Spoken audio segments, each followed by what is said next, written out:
वक्त सुबह 8:45 बजे का था। एक कॉल फायर विभाग को जाती है, पुलिस डिपार्टमेंट को जाती है। खबर थी मालवीय नगर के एक होटल में आग लग गई।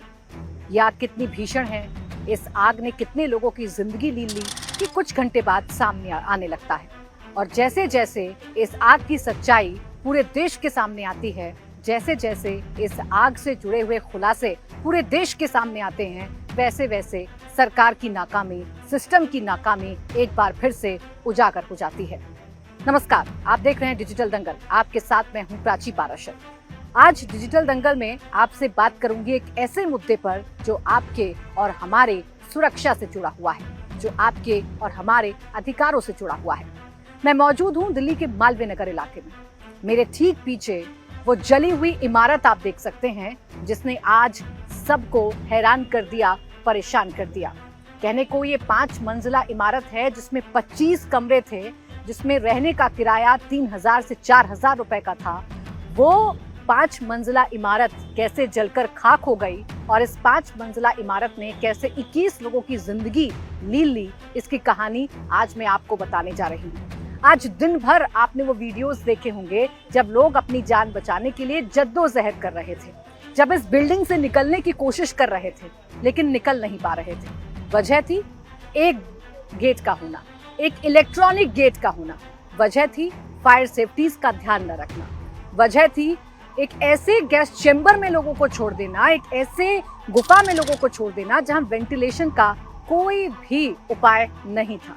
एक ऐसी बिल्डिंग जिसमें अगर आग लगी तो वो चिमनी की तरह काम करती है, तेजी से आग ऊपर की तरफ और धुआं ऊपर की तरफ पड़ता है। एक ऐसी बिल्डिंग जहां खिड़की नहीं थी, एक ऐसी बिल्डिंग जहां बालकनी नहीं थी, एक ऐसी बिल्डिंग जहां बेसमेंट में कमरे थे, एक ऐसी बिल्डिंग जहां निकलने का सिर्फ एक ही तरीका था, वो था इलेक्ट्रॉनिक गेट। आप सोचिए, जब आग लगी तो सबसे पहले इलाके की इलेक्ट्रिसिटी को काटा जाता है, और जब इलेक्ट्रिसिटी कटेगी तो इलेक्ट्रॉनिक गेट नहीं खुलेगा। अब अंदाजा लगाइए, जो लोग अंदर थे, जो अपने सामने आग की लपटों को देख रहे थे, जिनकी जान पर बनाई थी, जिनकी सांसों पर संकट था, वो लोग उस गेट के भरोसे अपनी जान बचाने की कोशिश कर रहे थे। चीख पुकार मच रही थी। आज जितने भी लोगों से मैंने बात की, सबने कहा कि चीख पुकार मच रही थी। लोग हेल्प हेल्प चिल्ला रहे थे, क्योंकि यहाँ मरने वाले 21 लोगों में से 11 लोग विदेशी नागरिक हैं। लोग हेल्प हेल्प चिल्ला रहे थे, चीख रहे थे, अपनी जान की गुहार लगा रहे थे, लेकिन अंदर बेबस थे, ऐसे जैसे किसी ने उन्हें आग के लपटों में कैद कर दिया हो। हुआ क्या था? हुआ ये था कि आग लगी। आग के वक्त लोग नीचे की तरफ भागते हैं, लेकिन भागने का कोई जरिया नहीं था। धुएं में पूरी बिल्डिंग भर गई थी। बेसमेंट में लोग बेहोश हो गए थे, और जब आग लगी, वो आग तेजी के साथ ऊपर बह रही थी, वो ऊपर की तरफ बढ़ रही थी, धुआं ऊपर की तरफ बढ़ रहा था। लोगों के पास निकलने का कोई रास्ता नहीं था।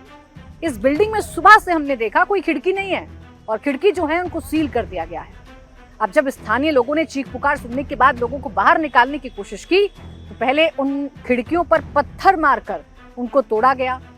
जो यहाँ पर पुलिस मौजूद थी, वो उन खिड़कियों को तोड़ने की कोशिश कर रही थी, और जब खिड़की टूटी और लोगों ने बाहर की तरफ झांका, जो अंदर लोग मौजूद थे, हिम्मत नहीं थी। आप खुद सोचिए, 5वीं मंजिल से कूदना आपकी और हमारे बस की बात भी नहीं है। जहन में सबसे पहले अपनी सुरक्षा का सवाल आता है, डर लगता है। लेकिन होटल में आग भी जल रही थी, ऐसे में अपनी जान भी बचानी है, मरता क्या ना करता। अब 5वीं मंजिल से भी कूदना है, 4थी मंजिल से भी कूदना है, अपनी जान भी बचानी है। वो तो शुक्र मनाइए यहाँ के स्थानीय लोगों का, जिन्होंने आसपास से गद्दे इकट्ठे करके नीचे बिछा दिए। लोगों ने कूदना शुरू किया। तकरीबन 10 से 12 लोग कूदे भी, उनको यहाँ से अस्पताल में भर्ती करवा दिया गया। लेकिन 21 लोगों ने अपनी जान गंवा दी। 21 लोग अपनी जान नहीं बचा पाए। तकरीबन 37 लोग हैं जो घायल हैं, जिनको अलग अलग अस्पतालों में भर्ती करा दिया गया है। ये तो बात रही घटना की। अब बात करेंगे उन सवालों की जो आज उस घटना के बाद एक बार फिर से आपके और हमारे सामने है। सवाल ये कि क्या किसी घटना का होना जरूरी है? सिस्टम तभी काम करेगा? क्या 21 लोगों को अपनी जान गंवानी ही पड़ेगी तभी सिस्टम काम करेगा?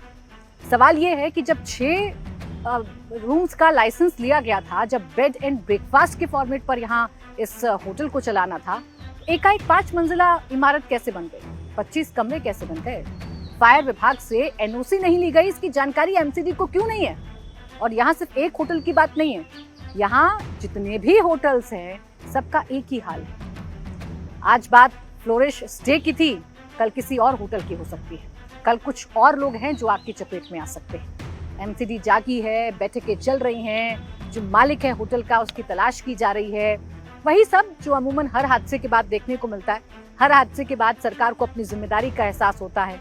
हर हादसे के बाद ऐसे होटल्स पर छापेमारी होती है। आज भी हम देख रहे हैं इस इलाके में जो छापेमारी एमसीडी को कई दिनों पहले कर देनी चाहिए थी या सालों पहले कर देनी चाहिए थी, वो एमसीडी आज जागी है क्योंकि 21 लोगों की जान चली गई। जवाब देना है, ये बताना है एमसीडी को कि 21 लोगों की जान गई है तो जिम्मेदार कौन है, ये जिम्मेदार, वो डिपार्टमेंट जिम्मेदार, इसकी गलती उसकी गलती, सिर्फ ये हो रहा है।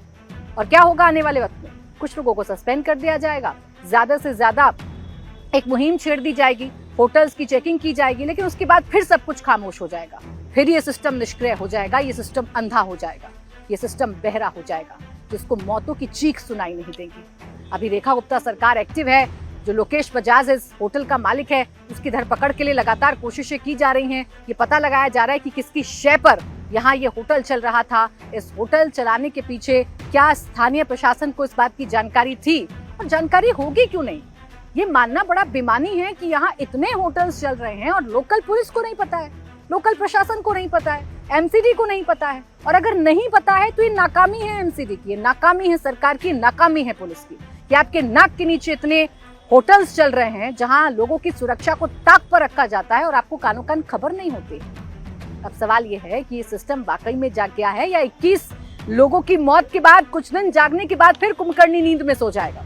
सवाल ये है कि क्या सरकार को वक्त रहते जागना जरूरी नहीं है? सवाल ये है कि ऐसे कितने होटल्स हैं राजधानी दिल्ली में जो सुरक्षा मानकों को ताक पर रखकर चल रहे हैं। इसी के साथ डिजिटल दंगल में बस इतना है।